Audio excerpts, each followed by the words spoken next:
Say Hopa. Greetings, everybody. Welcome to another session of the 4K BK sessions. My name is Leroy Buster Silva, Executive Director at the Laguna Community Foundation.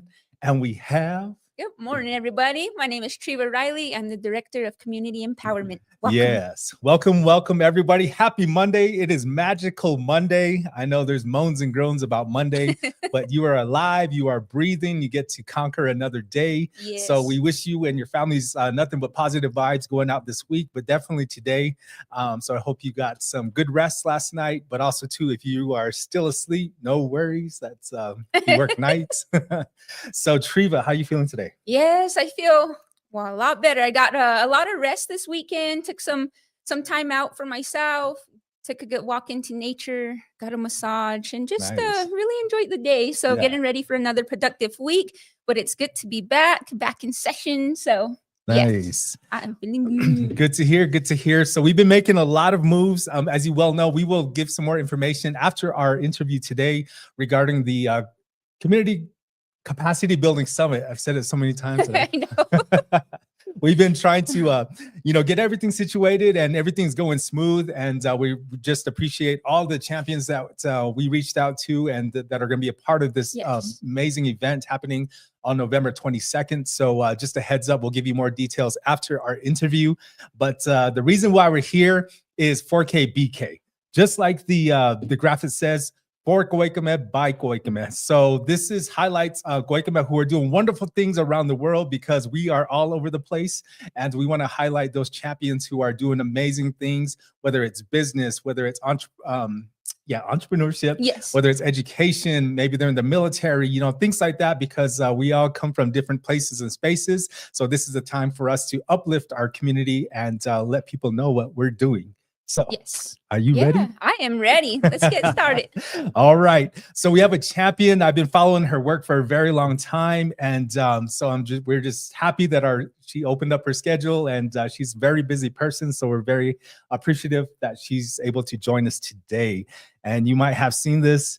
She is a rock star. And she'll be playing some tunes for us today. Yeah. So, and there was many pictures to choose from, but I chose this one because it just looks cool. She has her tattoos. There's a guitar. She has her bling on. Yeah. So it's just a cool, but also too, she's a big hat wearer. And we'll be definitely asking some questions about her hat today. Yes. All right, Treva, you ready for the intro? I am ready. Okay. So Dr. Amanda Cheromiah is an Indigenous scholar, educator, storyteller, and executive director at the Center for the Futures of Native Peoples at Dickinson College in Carlisle, Pennsylvania.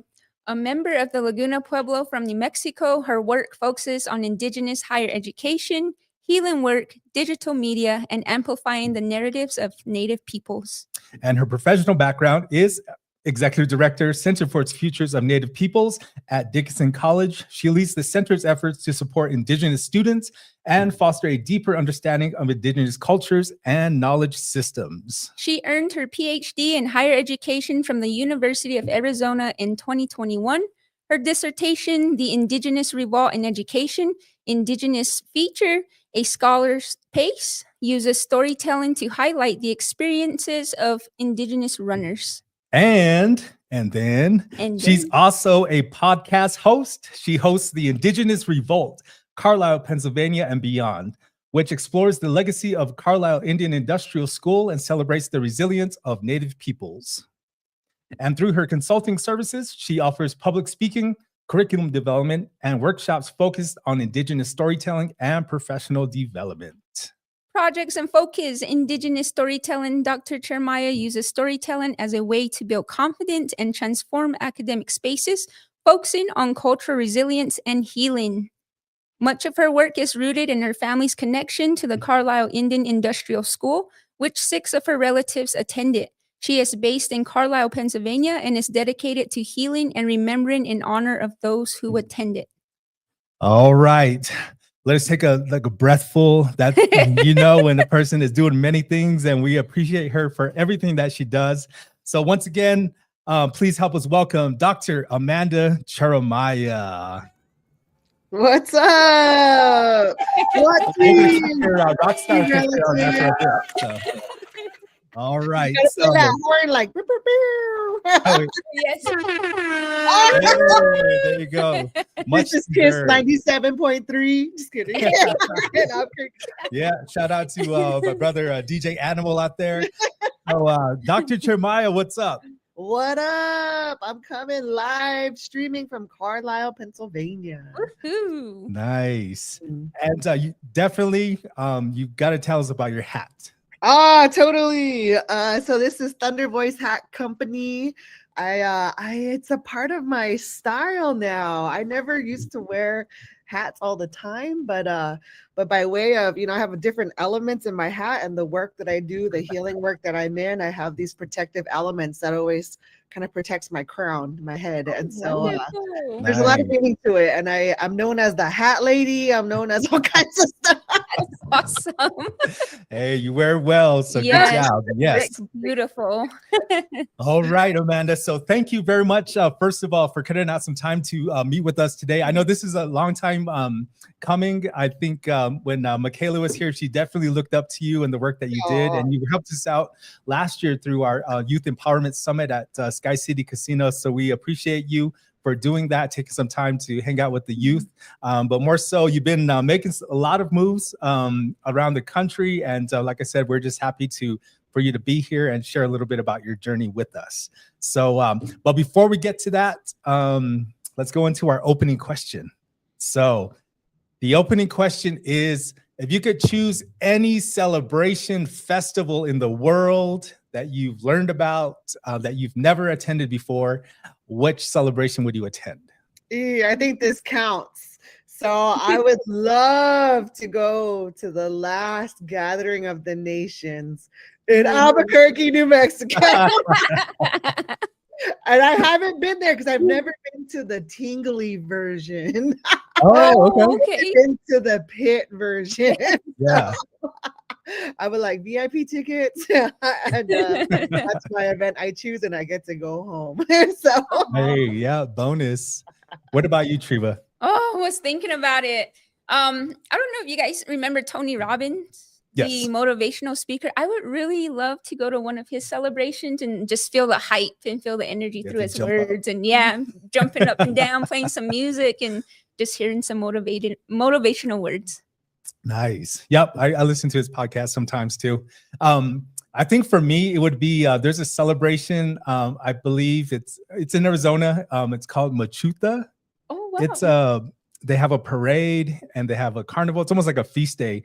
But one of the things that really captivated me in what they do is so they have chicken scratch music, and they dance in a circle, which was like cool to me. And I grew up with that type of music. I remember listening to a chicken scratch CD or a tape that back in the day. Oh, nice. When I was in elementary school, and that always stuck with me. But just watching them dance, we would watch videos over the pandemic, and you could see pretty much them, like, people grow within that time frame. So it was cool. So I think that would be one thing I would love to go next door to check out. And I think they it's in March or sometime during the summer. So anyway, yeah, that'd be interesting. So if you're listening right now, or if you're watching it on the rewind, what is some celebration that you would love to attend anywhere in the world? We were joking around that we would go to the Northern Feast Days because we've never been.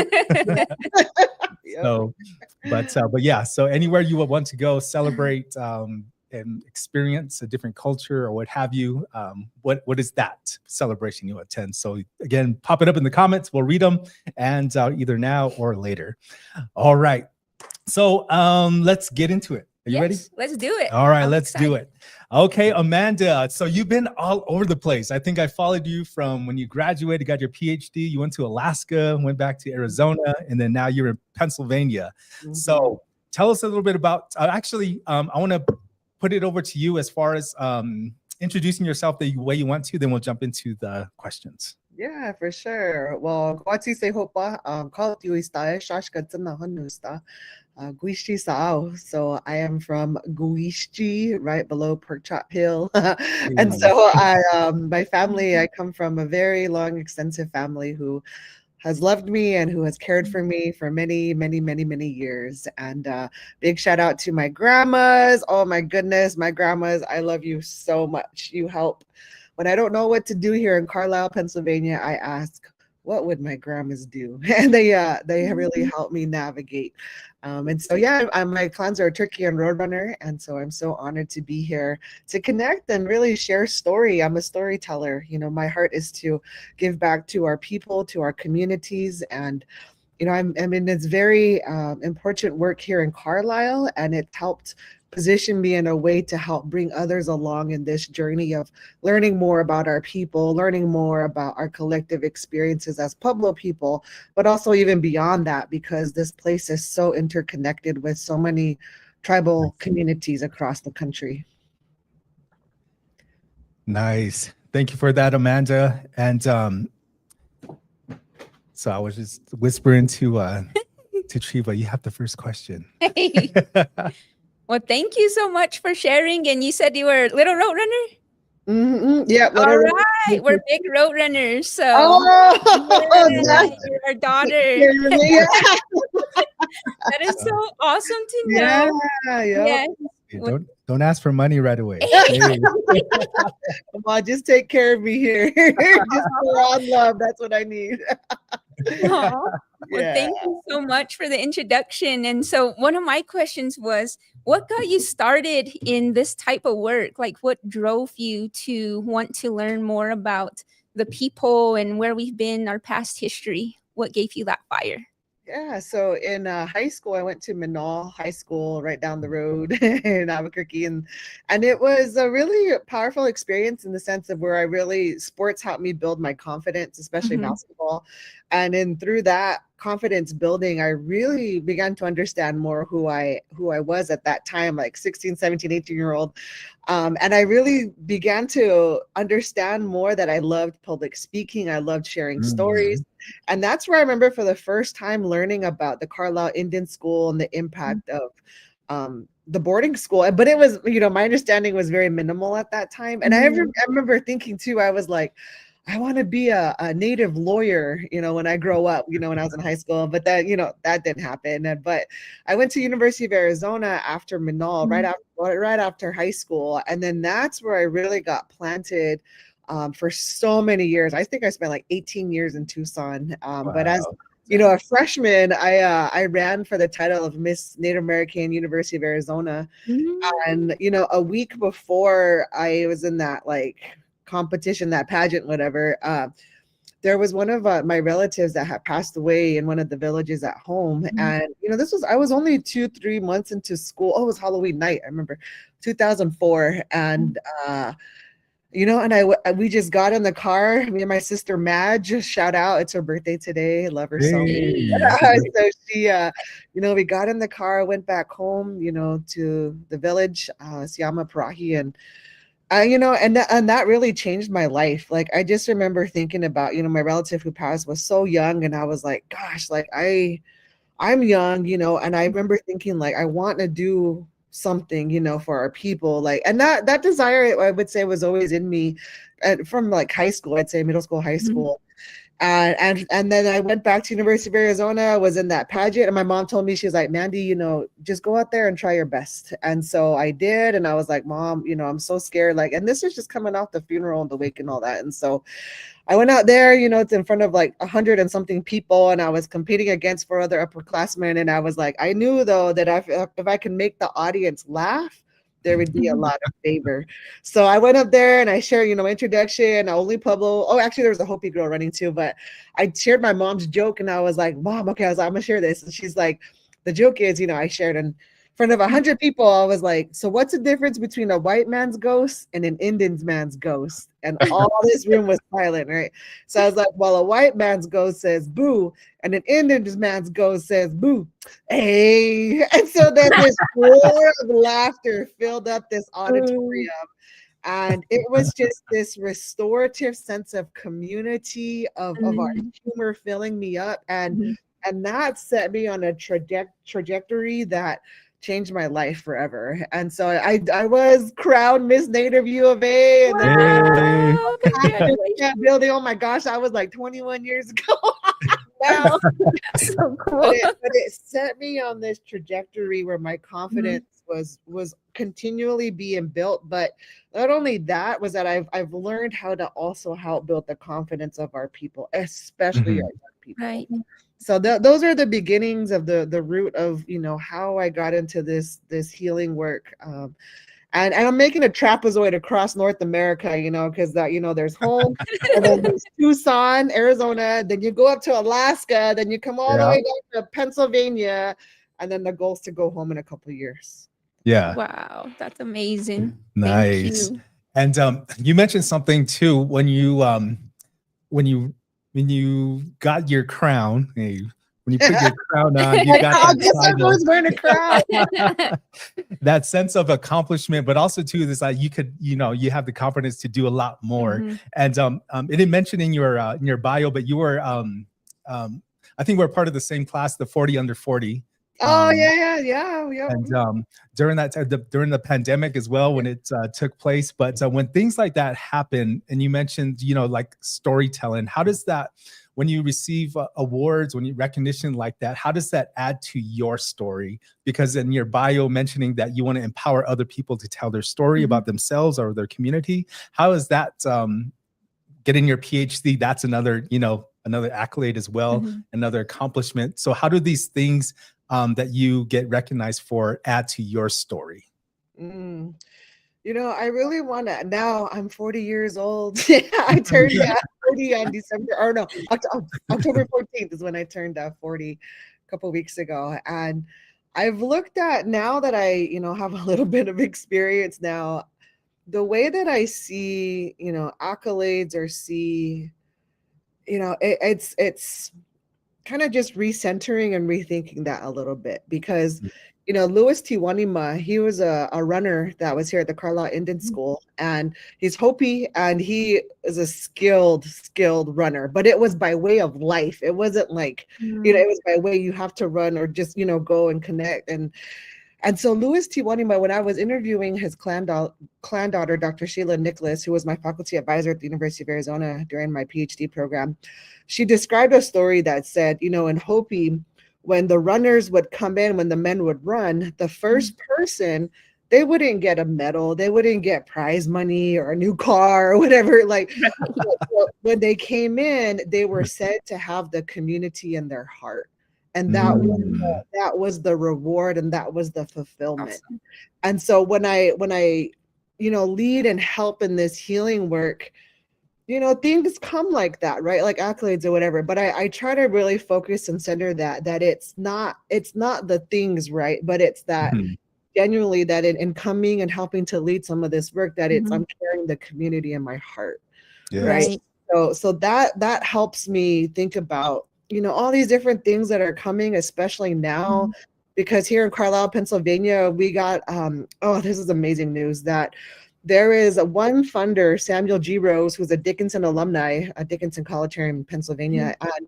And he's donating $20 million to the college to build a new Jim Thorpe Center for the Futures of Native Peoples. Wow. And this is here in Carlisle, about a mile from the former grounds of where our Indian people went. And a lot of our Indian people, about 7,800 from 200 tribal communities. And there's all kinds of stuff coming my way, right? Like, and it's just, you know, in a video game, you level up, you know, like there you go. Mario eating the mushroom. Mario, yeah. Thinking about Mortal Kombat from the 90s.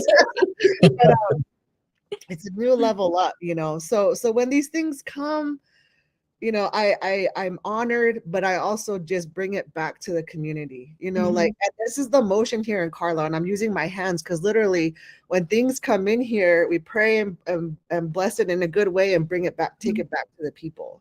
So when those things happen to me, like, I just, you know, receive it and it's ours, like it's I'm part of it, you know, I'm a conduit, but I'm a part of the collective, if that makes sense, you know. And so I think the story with Tiwanima really helps me center that, you know, with the runners. So nice. Wow. That's good medicine, the words that you just said right there. And I think it puts into context too that something that I think we needed to hear. And we just ran the Duke City half marathon. Mm-hmm. And that was the whole essence of why we did what we did. Is obviously, yes, it's a, you know, a fundraiser, but at the same time that our motivation is our community, is our Mm-hmm. people. And, Yeah. you know, we went through our aches and pains. Yeah. And Definitely. but definitely that's a different, like you said, a level up in regard Mm-hmm. to, you know, what is that look like to do Yeah. something for the community, to be with community.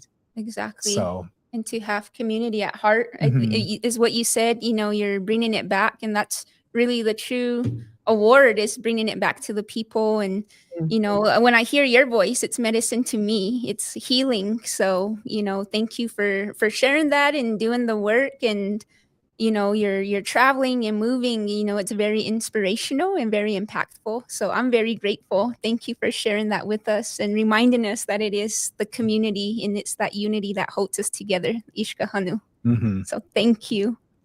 Yes.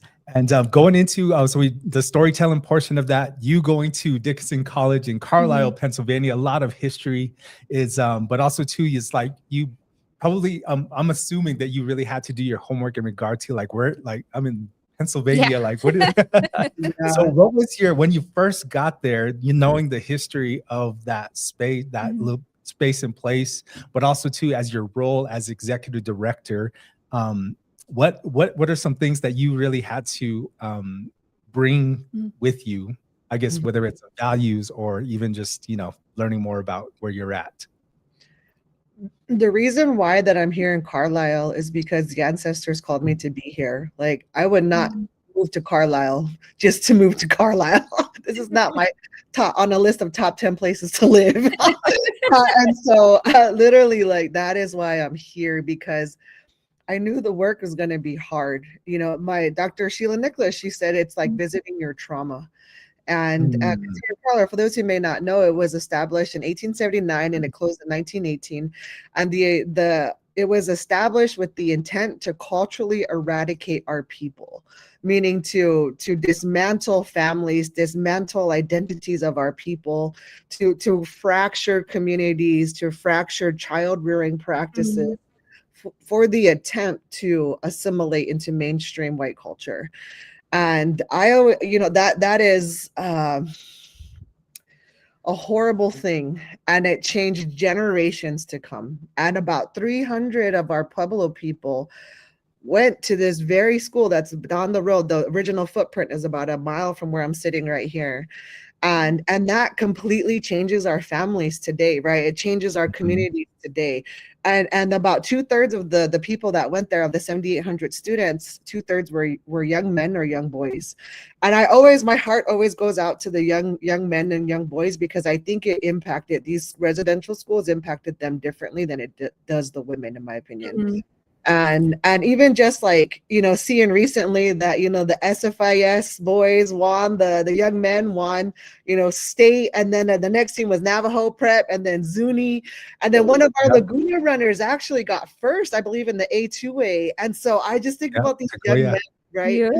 Yeah. And so I'm here by way of being a conduit, being a catalyst. And I will tell you that my mom, you know, before I applied here, she like told me, she's like, Mandy, if you get the job, I don't want you to go to Carlisle because of the psychological challenge there, because of what you'll encounter there. And you know, I told my mom, I was all, Mom, you know, I love you and I respect you so much. You know, I was like, and if I get the job, I'm going to go to Carlisle. And, you know, Mom told me, she's like, no matter, you know, I respect your decision, you know, I will support you in whatever you decide. And I share that story because, you know, I'm not a mom. I don't have kids, you know, and I don't know what it's like when you send your child away or to college or kindergarten or whatever. Like, I don't know what that means, you know, but I do know that, you know, there's a lot of pain for some of those moms that when they sent their kids here to this very place in Carlisle, some of their kids didn't make it back home to their moms. You know, and so there's a lot of preparation in terms of and it all boils down to prayer for me, really. That's how I lead. That's how I live, work, and pray here in Carlisle, Pennsylvania. And by way of that prayer and ceremony, it is opening up this place in a new way. Like one of my friends recently just said, we had a ground blessing this weekend where we all gathered together, about 180 of us, and prayed and put, set the ground forth in a good way of where this new building is going to go. And so Councilman Perry Martinez from San Ildefonso and my mom, Dr. William J. Ross, they came and prayed. Elder Eugene Blackcrow, who is the Kota Sioux, his family was a part of the first, two of his family members were part of the first group of children that came here in 1879. So there's just all these strands is the good way to think about it, a spider web, right? These strands, and this comes from a framework, Dozier Enos, who's Pueblo, but it's these strands is very messy, right? Forming something very messy, but it's very intentional, forming something like a spider web. So all that to say, it's all these strands that have perfectly come together in alignment so that I can help our people heal, really help our people celebrate and help our people navigate some of this historical trauma that we deal with daily. Right. And I think we were, when we were in Aspen, we were learning about the power of narratives and the power of our stories that we carry, ancestrally, and how that can really deeply impact us as we move forward. And then we have our individual, stories and past traumas that we've been through as well. So just the fact that we're using our voices to, release some of that emotion is really good. And so I'm glad that you're able to do that in that space, and it brings the healing to the community. And so I wanted to ask you too, like, what would your message be to the youth as we move forward? Because I feel like it's going to be their generation, to step into our shoes one day. And so I feel like they're at the forefront as well, and we're laying the path for them. So what would your message to the youth be? I think first and foremost, if you were to remember anything that I would say or encourage you with, is that I hope that you remember that you are greatly loved. Yes. I hope that you know that you are sacred, that you are magnificent, and that you're a change maker. And my hope is that your confidence is built by these loving words on a daily basis, because when your confidence is built, there is no telling what a person can do. Yeah. Right. Like, like in middle school, like, and my journey, and I'm very open about my journey. And the whole reason why I'm open about my journey is because if my story can help encourage somebody, especially our Native youth, it's worth it for me to tell stories. Right. There's a lot of, for me personally, like what happened right down the road from me, a lot of times our people were taken, they were in photographs or used as propaganda to be exploited. And so I know that as a Pueblo woman, that I have the opportunity to share stories my way. And I do, and that's a beautiful freedom that we have, but you have to be very wise about it too.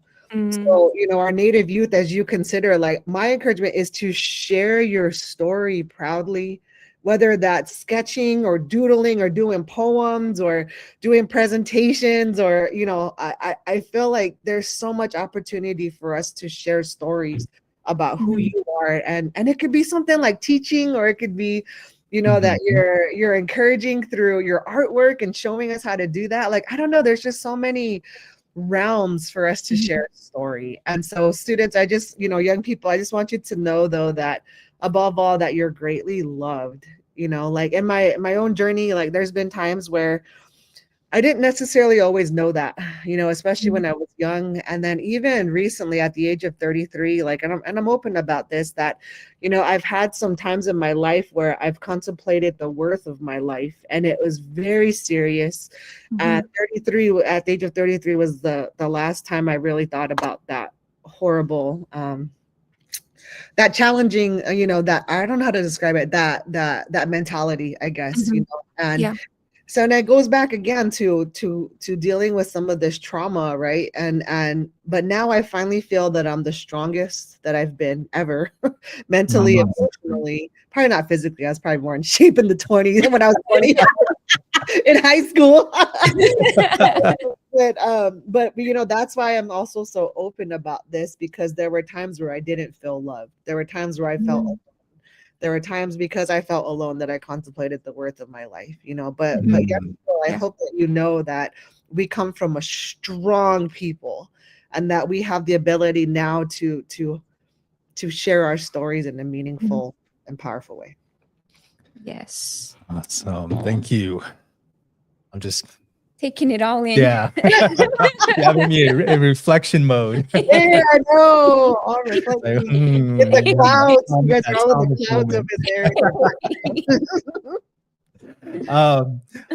Thank you for mentioning the storytelling and utilizing our voice to share whether our personal message or advocate for ourselves or community. So this goes back into using your voice. So podcast host, right? So yes. The name of the podcast you host is the Indigenous Revolt, Carlisle, Pennsylvania, and beyond. So how did this come about, and what has been your success with getting this out there in the cyber waves? Yeah, well, again, I challenge the notion of what success looks like, right? Like when I think about the Indigenous Revolt, it stems from the Pueblo Revolt of 1680. And in my own opinion, I believe that our Pueblo people, because of the revolt, it set us on a different trajectory here in this land we now know as the United States.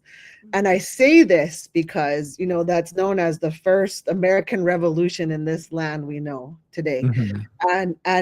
And I think about, like, in terms of, the first person to have a cabinet role at that highest level in this land was Secretary Deb Haaland. And out of all the tribal communities she could have been from, she's from home. Like, how and why? I don't know. And then here in Carlisle, what's unfolding? Yours truly is from home. Yeah. I don't know. So I think like that, that preservation of our cultures and identities since time immemorial, but really too in that time of 1680, right? Like, it's powerful. Like, there's a lot of grit in us, like a lot. And I think that's what sustains me here. Yeah. And so the Indigenous Revolt, it came by way of, my dissertation, and one of my faculty advisors was like, Mandy, what from your culture can you tie into and have be the foundation of your dissertation about Indigenous runners? And he's a white guy, right? But he really would challenge me, because you flip the script, right? In education, like, it's Western, the default, the status quo is Western knowledge. But you flip the script where we center our Indigenous people. And so the revolt was the way that I helped to do that. So when I came here, I was like, oh, I'm just going to use that, the Indigenous Revolt, meaning that, it's doing opposite of what this place was intentional for, designed to do, a culture eradicate our people. Where they tried to erase us, I'm going to celebrate us. That's the revolt, right? The where they tried to silence us, we're going to share story our way. So it's this claim, this reclamation, this stance of centering Indigenous knowledge. So that's what that means, and it's by way of inviting storytellers, because I know that living in Carlisle as a Native woman present day, that is a story that is only really true to me and a few other people here in this town. And so I don't know. So there's a bunch of stories on there, but I encourage you to check it out. Yeah. I went through a couple of them already. So definitely, I like the way you set it up, and you have the intro down. You got, So please check it out. It's on Apple, right? Apple, Spotify, Amazon Music, iHeartRadio. And I'm like, and then students too, if you're interested in podcasting, I really encourage you. I have like no budget. I'm here recording on my voice memo. I'm like, go on to relatives, and I use Audacity, students, which is free. So there's ways you can maneuver with, using some of the technology that's available to you. That is great. And how did you get into that? Like, what was your inspiration for starting the podcast? Are you using some of the media? So here in Carlisle, Pennsylvania, I'm an active social media person. I share stories widely, and that's very intentional. Again, the revolt, right? From this very place where they silence us, I'm going to share loudly and proudly the stories about what's happening, right? And so, but what's happened here is that there's a lot of mainly non-native people who are very interested in our native people. And they come and ask questions by way of curiosity. There's some that's appropriate, not, not weird. And so, but I don't have the capacity as one person to help lead in this, with the Center for the Futures of Native Peoples. Like there's help for sure, but I'm helping to lead it.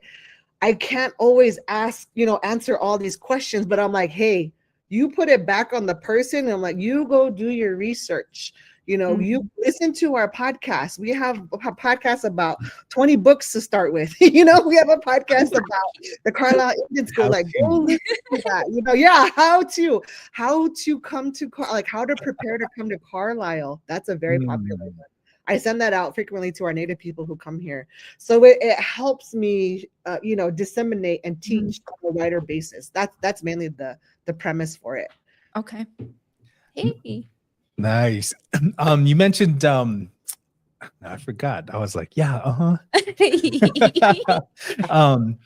me see, I got to go back to my notes.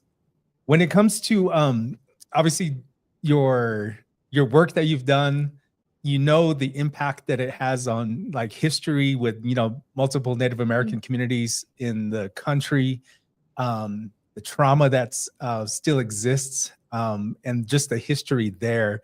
So when Treva and I were talking earlier, said that must be like a heavy emotional lift.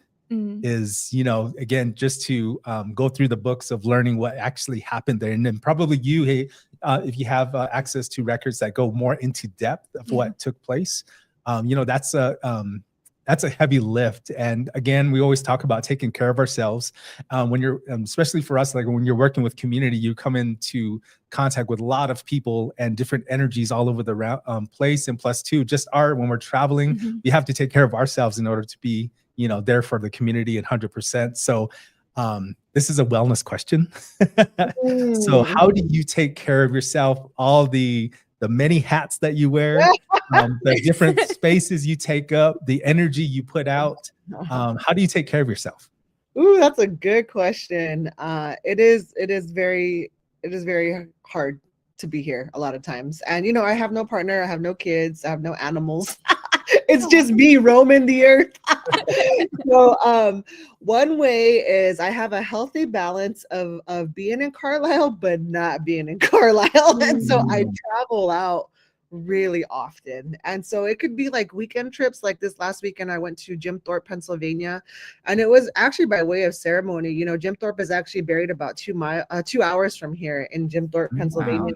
And, with the building and all this happening, I went and, I prayed and I just told Watohuk, I was like, this is what's happening, and really just trying to ground myself by way of respect, for him and for the family, the Thorpe family, because again, there's so many people that are drawn here, just by Jim Thorpe's name in this new center. And so, traveling out. So like on Wednesday, I'm heading to New Zealand. I'm going to the World Indigenous Peoples Conference in Education. And then we have a Dickinson campus there on the South Island. So I'll be traveling there. So I'll be gone for 2 weeks. And so, like this summer too, I went to Rome, Italy, because there are 22 original photographs that were sent from the United States over to Italy, and 11 were from Carlisle Indian School and 11 were from Hampton Institute, which also had a lot of our native people. And they're over in this museum. And so we went and was there, and we're helping to co-curate this museum, and so I try to incorporate travel into my work, make travel my work. And so, cause it sustains me here. So traveling is one big way. I also make zines, Z-I-N-E-S. And so it's literally these self-published books, little books here. So I make them, and just kind of doodle, and I process Carlisle through lines. And so I also do that. And then also watch trash TV. That also helps me. Man, sometimes it wouldn't work. Like I just bought a 70-inch TV. I was all proud. I was like, I should have But I'm watching. I bought the NFL pass for like $14.99 a month. That's like okay, But I also, the relatives who come in here, we fly them in through our advisory board through a grant that also sustains me too. Nice. And I just bought a walking pad in here, so I'm gonna start using that. But it has no railings on it. Oh, yeah. Oh man, because I was trying to watch Res Dogs and I was getting all dizzy. I was like, I just gotta look at my feet. And so, coordinate it. yeah, I was like getting all dizzy. I was like, oh man, I forgot rails. Aww. Nice. When you go down to Aotearoa, look out for Turtle Wakanda. She's going down to represent the Native American Community Academy. I believe there's some other team members as well. Cool. Knock Inspired Schools Network. I think they're doing some presentations there as well. Nice. So that's a beautiful space, place to go. And, it's beautiful culture, people. The food is amazing. So enjoy, have fun. Yeah, looking forward to it. I'm trying to find my man down there. So Nice. Oh, Tell her bring to him go. to She's in Laguna. New Zealand. Stay in New Zealand. I'm like, hey, have you heard of Laguna before? Just kidding. Nice. Well, Amanda, so I want to as part of being on for the 4K BK, so yes, we want to know a bit about your journey, and there's you probably read a book about it. Definitely hope you do. Yeah. But also too, it's just we gave people some resources in order to follow your journey, as far as the podcast, but also too, if you want to give a shout out towards the end. But part of this 4K BK is also too, is that what do you have on your heart? What if there's more information about what you do? And I know we mentioned the history of the Pueblo of Laguna at Carlisle. So anything you want to share with the Goikame who are watching, and even our supporters as well, that this is your time to shine, as we call it. So Triva and I, we're going to go into the green room. You have the screen to yourself, but this is a point in time where you get to share whatever you want. Whatever you want with the community in regard to the work that you do, or any closing words, encouragement, anything you want. So we'll jump off here and let you have the stage. Okay, dang, the whole stage. I do have a list of all of our Pueblo people that went to the Carlisle Indian School, and I've already sent it out to 100 and something people. Just by way, it helps fill the void. It helps answer questions about our families or our tribal histories. And so if you want that list, you can email me. So it's basically my last name without the H. So CHEROMIA at Dickinson, DICKINSON.edu. And then I can send you that list if you want to see it. And then also, I'm on social media. I'm very active. I make a lot of TikToks and share across platforms. And so my handle is at Dr. Cheromiah. So at DRCHEROMIAH. And I love connecting that way as well. I think overall, as I'm here in this place, one common thread that I see is that no matter what tribe or generation or community, is that humor is the common thread among all our Indigenous peoples that I've seen here in Carlisle. And I think that's something very telling, very celebratory about that, because we've experienced so much. And as you encounter challenges, my hope is that you connect and find ways to have the humor in it, because that is what I've learned is a very, really powerful mechanism here to help people heal. And then my other, just encouragement again is the power of your story. Again, think about our people. Like I use them as an example from the Indian school. Like there was this one young boy that I had learned about where he had stole something like 30 or 40 pies from the bakery when he went to the Carlisle Indian School. And I could just imagine him be like, hey bro, I have a pie. What do you got? Like I could just imagine this exchange happening. Or there was one of our young Cheyenne Arapaho relatives who went to the Indian School. Nanny Little Robe. you know, she was a skilled pianist. She played encores at the Indian school, and she had won a pocket full of chestnuts. It was for like guessing a certain gentleman's age or name or something like that. And I get a little emotional because, you know, with this work, you know, the last couple of months I had the esteem, honor, sacred honor and responsibility to help return home 16 Cheyenne and Arapaho children who were buried here at the Carlisle Barracks Post Cemetery, and they made their way back home to El Reno, Oklahoma, and Concho, Oklahoma, and that experience changed my life forever. And you know, after 100 years, you know, they went home. They got to go home. You know, where we're here, where there's this road that has tons of traffic and music and cars. It's just so loud, and they go home. When I went there to help, you know, finish the ceremonies with the community, you know, they're there among their buffalo, you know, they're there among their people, the grass, the big blue skies, like it's magnificent, you know. And this work, you know, this work isn't for the faint of heart, but I encourage you that as you continue to figure out what your journey is, what your calling is that I know that we come from strong people from home. And specifically my grandmas. Again, my grandmas are the ones that help me when I have a hard time. So with that, I say, Dawai, thank you so much. I always say, keep the strength, keep the endurance. You know, we are beautiful people, and I'm so honored to be a part of our community.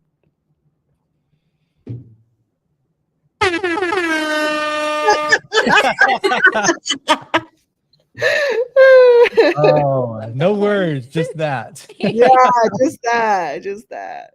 Oh Aw. man. Well, you wanna go? You wanna Sure, sound out? Go I ahead. can go first. No, thank you so much, Miss Amanda, for everything that you're doing for our community, for future generations, and for past generations. And the work that you're doing is very touching to my heart. And it just reminds me of who we are, who I am. And so that very, like, brought a lot of repurpose back into my life. And we all needed to hear that. I needed to hear that today. And just being intentional and continually shining our light and finding that drive and that fuel that gives us the oomph to keep moving forward. And so thank you so much for sharing your story, and know that you're in our thoughts and our prayers every day, and to keep moving forward and gume, you know, do the best that you can in everything that you're doing, and just continue to shine brightly for everybody. And know that, you know, we do hold the power within our hearts, you know, as one people, as community. There is so much power in community. So thank you so much for sharing that. And I'm just absolutely proud of you. And yeah, cheering for you all the way. So thank you for being an inspiration in our lives. Tawa'e. Mm. All right, hold on. I'm I'm typing looking at you. your information up. I'm gonna pop it up there. Appreciate that. Thank you. Oh, there you go.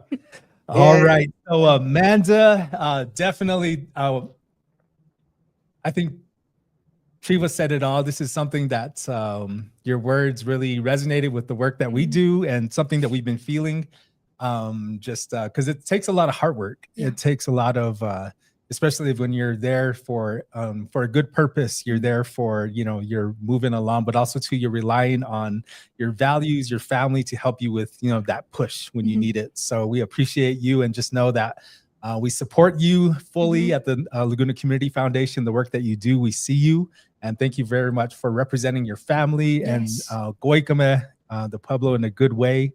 And definitely your humor is, you know, makes our heart happy. And yes. So, but yeah, I mean, we're I'm leaving this with, again, just the Tawanama, that quote, that, you know, just another way of looking at how we work with community. Definitely your trajectory is taking you into wonderful places. You're going to a magical place soon, and we wish you nothing but the best, Gume, and everything that you do. And just know that we're thinking about you. We love you, and just know that our hearts are with you when you go search for your man in Aotearoa. I appreciate y'all. I love you so much. And I'll finish with this last quote here. We made bumper stickers recently, but it says, "Run like Watho Huck and it says the bright path of strength and brilliance. And so Oh. Watuhak, his name means literally the bright path or the light that's made in the clouds or in the sky when there's lightning that strikes. And Oh, so, that's Nice. cool. yeah, Oh, thank you. since y'all have clouds in your background. Just need some lightning. Yeah. Yeah. Always in the background. All right. All right. So, any closing? You said it all. Yeah. All right. Yeah. All right.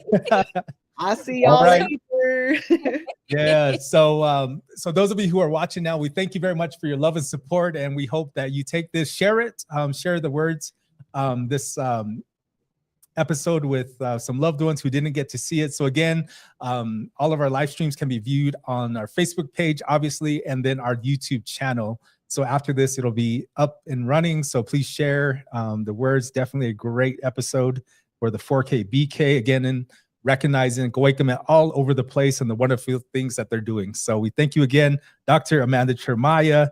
One last round of applause. And one more. All right. I love that. All right. So we're going to say peace out now, and we're going to close out the show. But thank you very much for your time and your energy. And we'll see you Yes. again soon. Bye. Thank you. Oh, Oh, you good? yeah, that Yes. was so awesome. All right. So Amanda, make sure you go through all the comments. A lot of shout outs to you. Yes. So once again, thank you Aw. very much, everybody, for tuning in, whether you're watching Yeah. now or on the rewind. So we Mhm. appreciate you very much.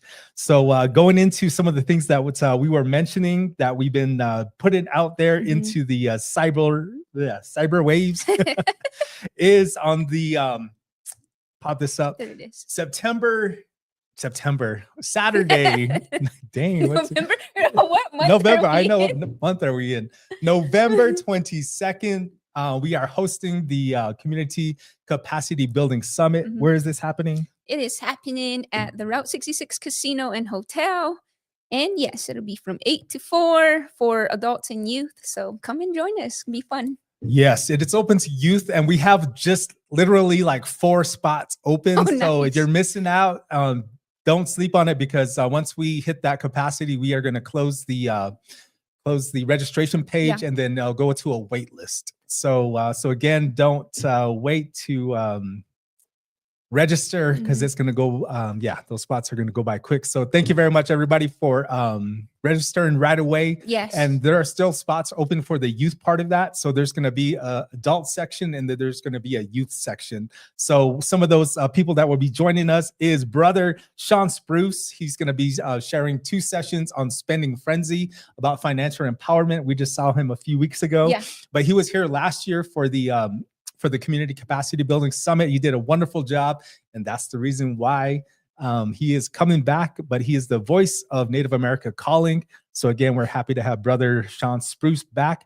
Also, too, we have another Goikame going to show her skills, is a Charity to Foya, and she's going to be doing 2 sessions for our adults, and very, very empowering, passionate about what she does. So if you've already registered, you are good to go. Yes. And don't miss out on, she has a wealth of knowledge, and she is very good at what she does, and she comes in with a lot of passion, and definitely you don't want to miss that.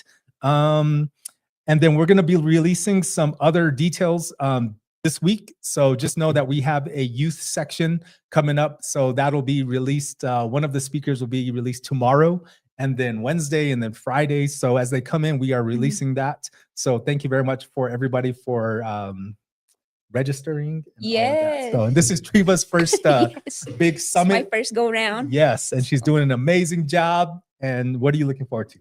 I'm looking forward to just being in community, coming and communing together, and for a common interest, and just learning more about leadership and finances, but also just, there to be together as a team, and seeing all of the people there is always something good to see and something to look forward to, but just overall seeing how it functions, because it is my first one, but with all the planning going on, it's going to go good. So it's exciting, something to look forward to. So Yes. Yes, and shout out to the banquet staff at Route 66 Casino for helping us out, and everything's going smoothly. So we look forward to working with you again during that time. So once again, that is November 22nd at Route 66 Casino. We have a few spots left for the adult section and then some youth spots as well. So once they are completely filled up, then we are going to stop registration and we're going to start a wait list. So just FYI. All right, Treva, are you ready to go? I believe so. Okay. But thank you. Thank you so much, community. Remember to keep shining your light. Hashtame gume. Continue to do the best that you can in everything that you're doing. You're in our thoughts and our prayers. So thank you so much for tuning in. Yes, yes. And once again, shout out to our guest, Dr. Amanda Cheromiah. Thank you very much for sharing your light with us, your experience, your journey, and safe travels to you as you go to Aotearoa, aka New Zealand. All right, everybody. Well, thank you very much for your love and support, and we will check in with you later. Have a great week, and we'll see you soon. Good? Yes. Oh, shit.